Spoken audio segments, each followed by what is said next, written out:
Yes. My favorite. Well, Esther's my favorite. I mean, Vashti is fine. But Esther is my favorite. So, okay. We're talking women. We're talking women. We're talking about women. The Bible. The Bible. The Bible. Drama. Drama. Drama about women in the Bible. Drama about women in the Bible. And everything in between. And everything in between. And everything in between. Welcome to Women of Wikipedia. Wikipedia is not a scholarly source. Welcome to Women of the Bible. Welcome to Women of the Bible. Bienvenidos a las mujeres de la Biblia. Are you going to take your sunglasses off? No, I'm not. It's a whole vibe. All right, Esther and Vashti. A tale of two queens. A twisted tale of two queens, actually. But, okay, so let's look at a little bit of a summary of the book of Esther. First of all, the significance of the book of Esther is that it's only one of two books of the whole Bible that's named after a woman. So pretty significant there, right? So the setting is in a place called Susa, which is where Jews are living after the exile. It's the capital of Persia, okay? And so we start the book by seeing Queen Vashti. So Vashti was obviously a queen. She was married to King Xerxes. And at one point, they threw a massive party and everyone was pretty drunk. Safe to say they were drunk. The Bible says that Xerxes was high in spirits from wine. So very politically correct version of saying drunk. And so he's, out having a good time, and he gets all of his homies and he asks Vashti to basically come parade around and in front of all of his homies, and she says no, and he gets very upset and basically kicks her out, takes her title, and she's pretty much never heard from again. So looking at Queen Vashti also real quick. So, Queen Vashti lived in a time where women were not really respected in culture. And sometimes they were actually just considered property and had to do whatever their authority told them to do. So her standing up to the king was a very, very substantial, risky, dangerous decision. And what we see in that, though, ultimately is if she wouldn't have done that, she wouldn't have given room for Esther to come in. And so that's why that part of the story, we don't want to miss that. We want to make sure that we hang there for just a minute and realize the substantial impact of Vashti's decision. Vashti held her ground and refused to parade herself naked in front of a bunch of men. So she was actually a legit girl boss. She was equally as good, and God used her in the story to create the opening for Esther. So really, Vashti was great. And if it were porn right now, I would have no problem dressing up as Queen Vashti, but Esther is my number one. Vashti is elite. She's privileged. She's what's her nationality? She's a Persian. Oh, right. Persian, yes, duh. Babylon. She was a daughter, they say she was a daughter of the Babylonian king. Right. So she's like, no, I'm not going. I was almost. She's like, no, not going. Yeah, definitely. I think that Vashti was very courageous, a courageous woman for that time and that era, to be able to stand up to the king, knowing that she was going to lose everything. So before she even said a word to the king, she knew she was losing everything. So definitely, I think she's a pioneer in being brave. At this time in this era, women did not have the voice that we have now. Where now I can sit here in front of the camera and really speak my heart out.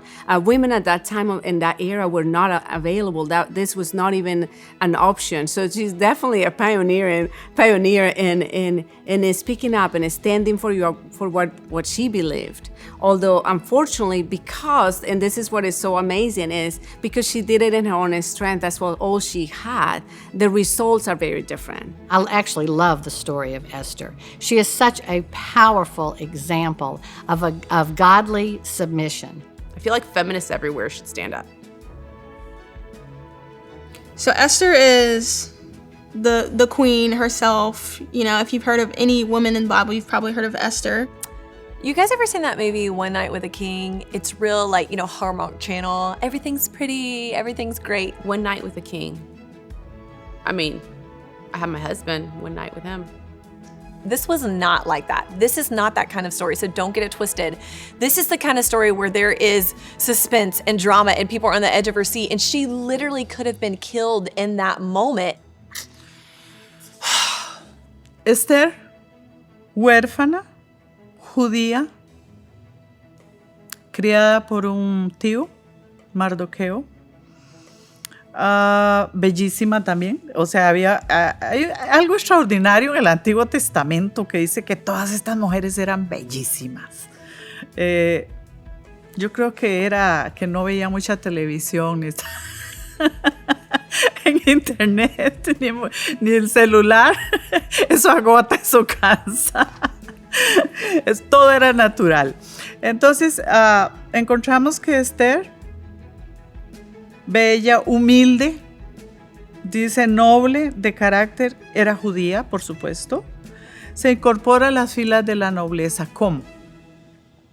Cuando al rey Asuero, el anterior esposo, el ex esposo de la reina Vashti, se le pasó el enojo y toda la situación con Vashti, ya se fueron sus invitados, pues pensó, bueno, llamó a sus 5 príncipes y a los astrólogos que él tenía para preguntarle qué podemos hacer ahora. Y dijo, entonces necesitas una reina. ¿Y qué dice el protocolo que se debía hacer? Bueno, ¿qué te parece si hacemos un concurso dentro del mismo, del país, digámoslo así, y escogemos entre ellas a la más bella, talentosa, todos los atributos que se le busca a una reina? Está bien, encárguense ustedes de todo eso. Okay, so now that Queen Vashti is no longer queen, she's just Vashti. She is gone, and King Xerxes obviously needs a queen, and so he sends out kind of like an announcement or something, calling all the young virgins, as my Bible says. Alrighty, so now the king has decided that he's calling all the virgins to replace Queen Vashti, and Esther just happens to be one of the virgins, so we're gonna pick up there. Before going into the king, each young woman went through 12 months of beauty treatments, as the harem's rules prescribed. For the first 6 months, the women were treated with the palace's finest myrrh oil, and that was followed by 6 months in perfume and other women's cosmetics. This is how a young woman would go into the king. Each woman was allowed to take whatever she wanted or needed from the harem into the king's rooms. In the evening, the woman would go into King Ahasuerus' chambers. And then, the next morning, she would return to the harem again.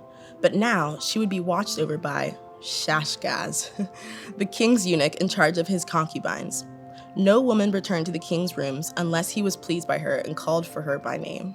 So what happens next is the queen was dethroned. There's a opening for a queen, right? And so the king, he has a beauty pageant. So he has this beauty pageant. All these women from the land come, and guess who wins the beauty pageant? Esther.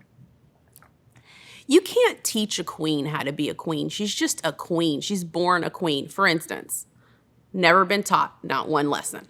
So they spent an entire year preparing for their night with the king, preparing to be brought before the king.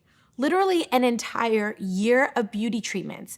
And we're talking, okay, so back then, like, you didn't go to the store and buy like deodorant, whatever, get your Old Spice, get your Secret, get your Dove. You couldn't do that. No, back then, you had to literally bathe in like frankincense and myrrh and all of these things. So you think about it, it actually gives me a headache to think about probably how strong they smelled at the end of a year. But back then, it was a sign of wealth. So they would bathe for a year. It was probably more than once a day, but I know it was at least once a day in like tubs full of these like scents. So it's literally oozing from their skin at that point. The frankincense, the myrrh, all of the different whatever scents that they had. And I kind of wonder, I'm like, did they get to make their own concoctions? Because I bet that would play a part in it. And, you know, like some people have really, in my opinion, bad taste and scents, and then some people have good taste and scents. The thing I think about Esther is like, here she is in a foreign country. She's not from here, and she has to go through this process of even being selected by the king. If you think about that, she had to be all these like bathing rituals and cleansing rituals and all the stuff that they would do to make them smell good. Look, they did not have a spa back then that they could just handle all of it. There was no Brazilian waxes, you know what I'm saying? They needed to do all the things with all these special aromas and herbs to make them smell good, and they would be prepared. They would be prepared on how to behave, how to act, how to do this in front of the king, how do you eat, how do you sit, all the things that we expect women to do. Look pretty, be a good mom, be a good wife, sit up straight, don't chew too loud. All of those things she had to do. And I think about how actually selfless that was for her to give up maybe her dream for the time that she had, her plans for the future that she had, in order to save an entire nation, in order to say, you know what, I'm not going to do what I want to do. I know that I've been called for a purpose and a time for this. And so I'm going to set all of that aside. And instead, I'm going to go through this process, even though I may not agree, even though it may be painful or not what I want to do, in order to save my people. That's pretty admirable. And everything was so meticulously plotted out over that year. Everything down to what they wore when they went before the king, the jewelry. So they got access. This is so cool. I'm like, wow, I wouldn't have minded this. So they got access to the treasury of like the royal jewels.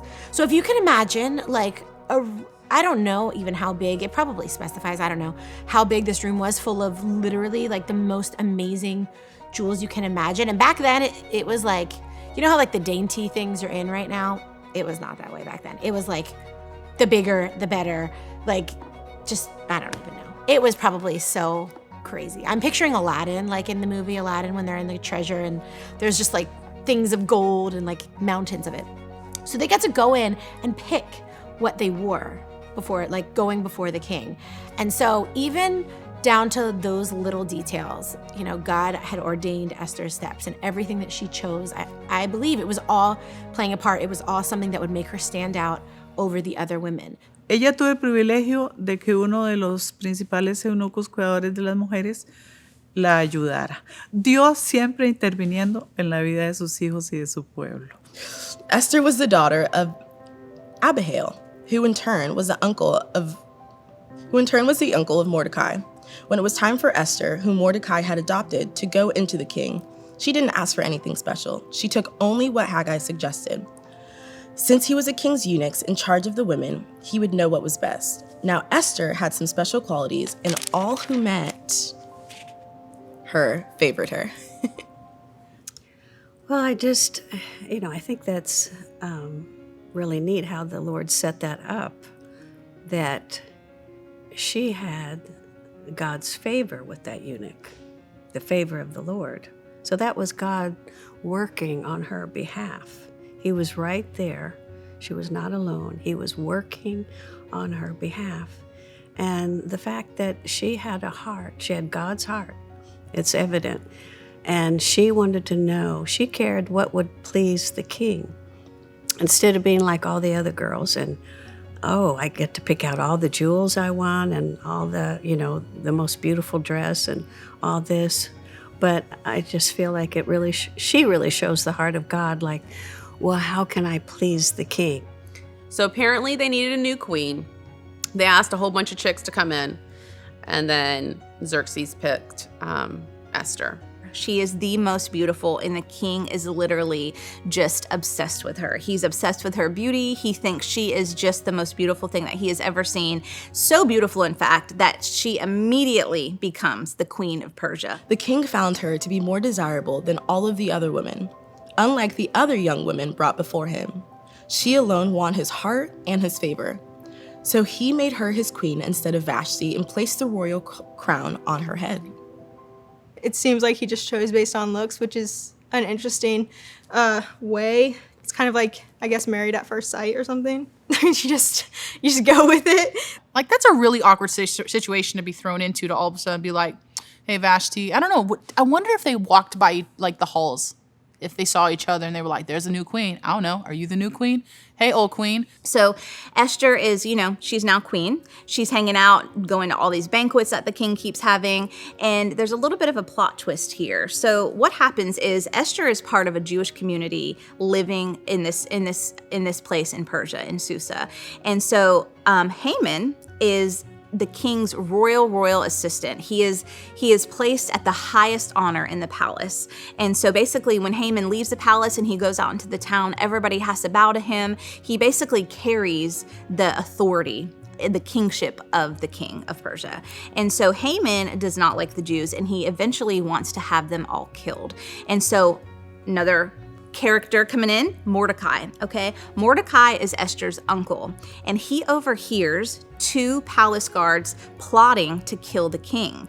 And so he gets word to the king, and he's credited with saving the king's life, which is very important a little bit later in the story.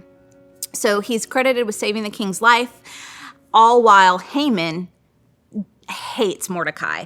A little while later, according to King Ahasuerus' wishes, Haman was promoted to a rank above all his fellow nobles in the kingdom. The officials at the king's gates all bowed down before Haman and paid him homage because the king commanded this. But Mordecai, the Jew, refused to kneel and refused to honor him. Mordecai's actions came to the attention of the king's officials standing at the gate. And the official said to him, "Why are you disobeying the king's command?" The officers questioned him daily about his disobedience to the king, but Mordecai refused to listen and bowed down.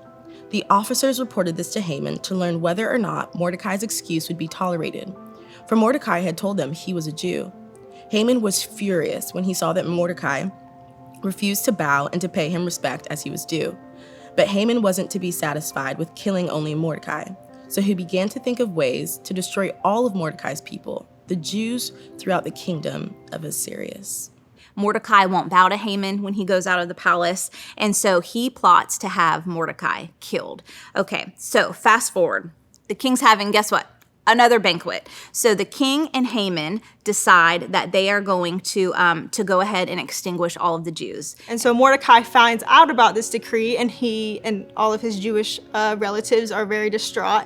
And so he gets word to Esther in the palace, and he's like, "This is what's gonna happen. I think you need to go talk to King Xerxes." And Esther's like, "I can't just go talk to him, even though he's my husband. Like, that's not how things work around here. And if I were to go talk to him, the only punishment that there is death." Sucedía en ese tiempo que la reina dormía en una casa y el rey en el palacio. Ella podía presentarse ante el rey solamente si era llamada. Porque cualquier persona que se presentara ante el rey sin ser llamado, él podía extender el cetro hacia esa persona que quería decir bienvenido, venga, está bien, te recibo. O podía inmediatamente decir, mátenlo, córtenle en el cuello porque nada tiene que hacer aquí. Así delicadamente. And so Mordecai's like, "Okay, but we're all going to die, and ultimately you will die too, because word will get out that you are Jewish."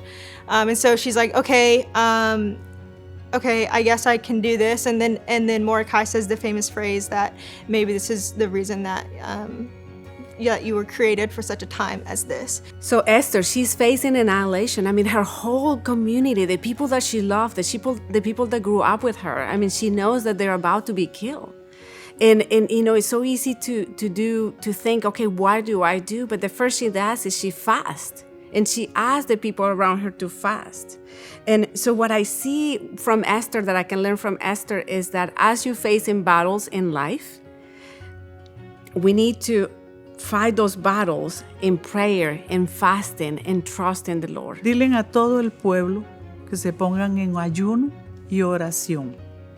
Yo lo haré también con mis doncellas. ¿Para qué? Dios esté conmigo, porque voy a presentarme ante el rey y voy a pedir misericordia para el pueblo. Si muera, que muera. Pero lo voy a hacer. And she literally could have been killed in that moment, but instead she said, "Okay, I'm gonna get some courage here because I know that the Lord is with me and I'm gonna do what I'm supposed to do."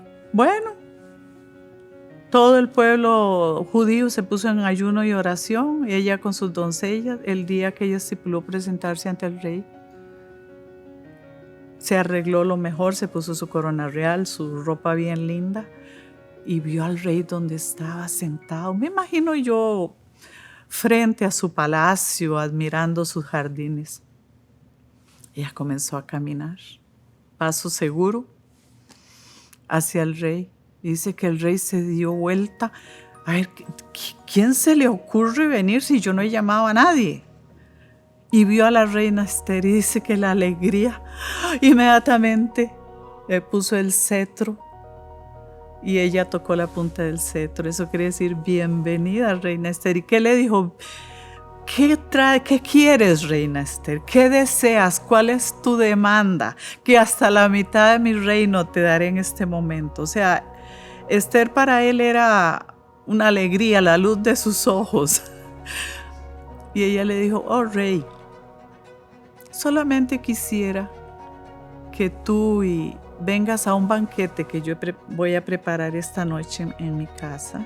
So Esther has a banquet and invites the king, and she invites Haman to this banquet. So this banquet, this is how important banquets are, okay? This banquet is to really just invite them to the next banquet the next day. So she has a banquet almost as an invitation to invite them to the banquet the next day. So Esther has this banquet. They agree to come to the banquet the next day. This is where Esther tells the king about Haman's plans to not only extinguish Mordecai, but also to extinguish and kill God's people and Esther's people. The king, the night before, he's reminded of the time when Mordecai saved his life by telling him about the palace guards who were plotting to kill him.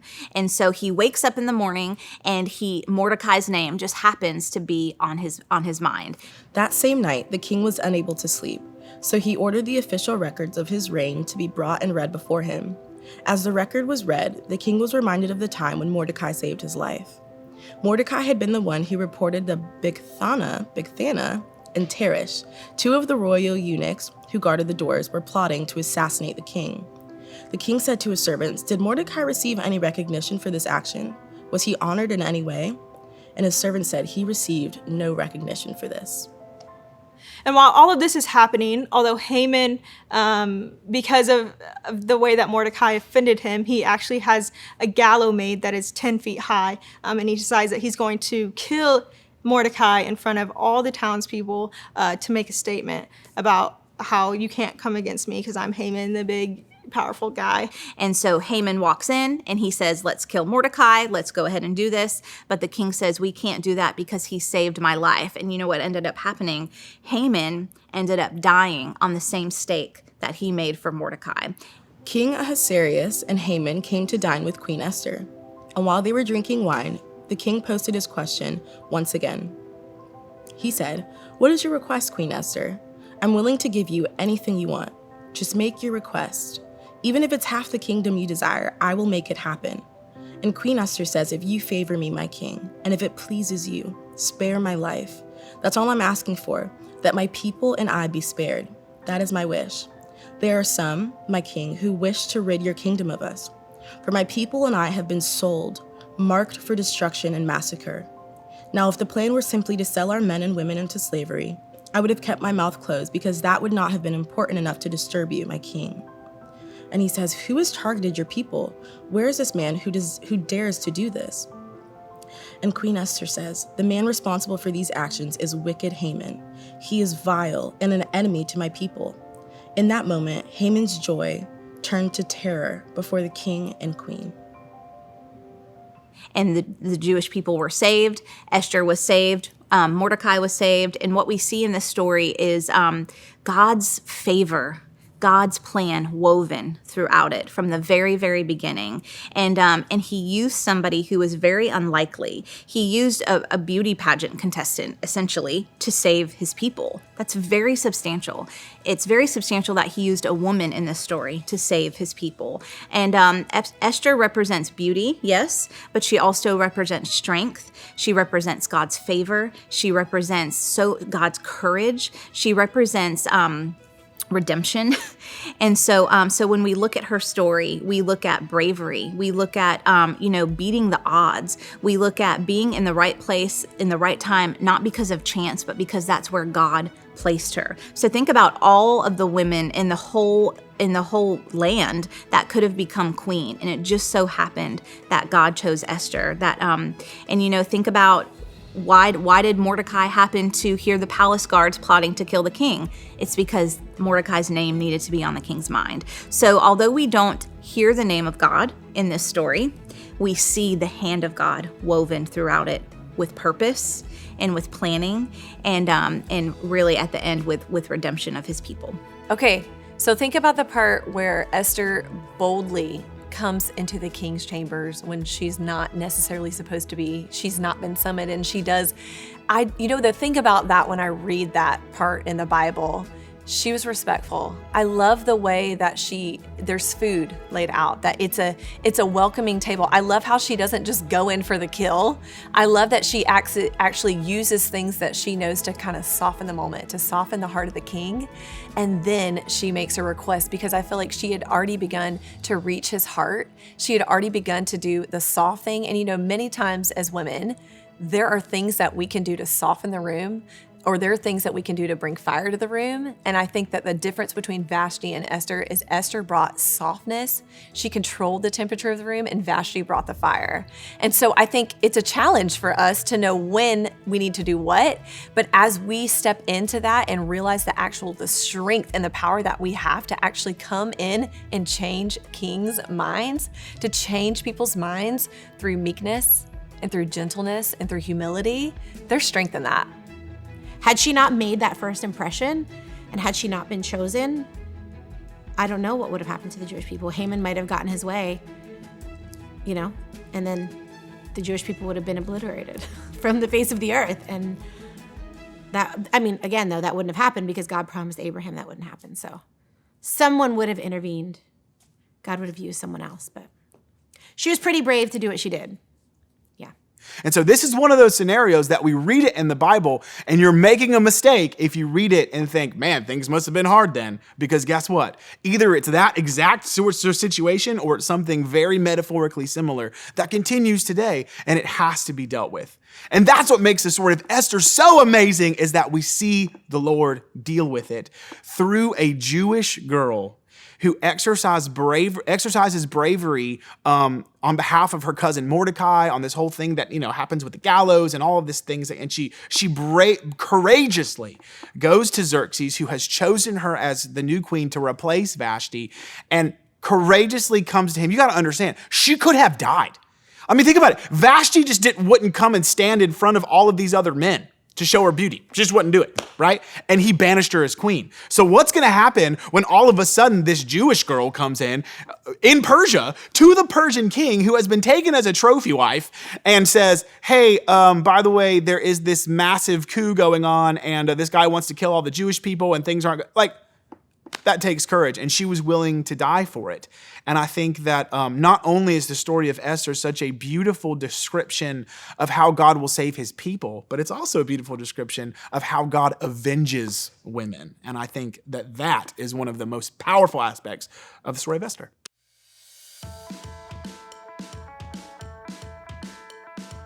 I love this story because I love my mother-in-law. I think she's an incredible mother-in-law, and she reminds me a lot of Noemi. She is one of those people I would follow wherever.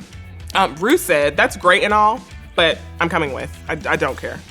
It's happening. Can you start with why you like this story? Yeah. Okay, so I know this is going to make the cut if I say this, and so I don't want to say this because this will not be the first time that I'm branded as the crazy dog person on TV.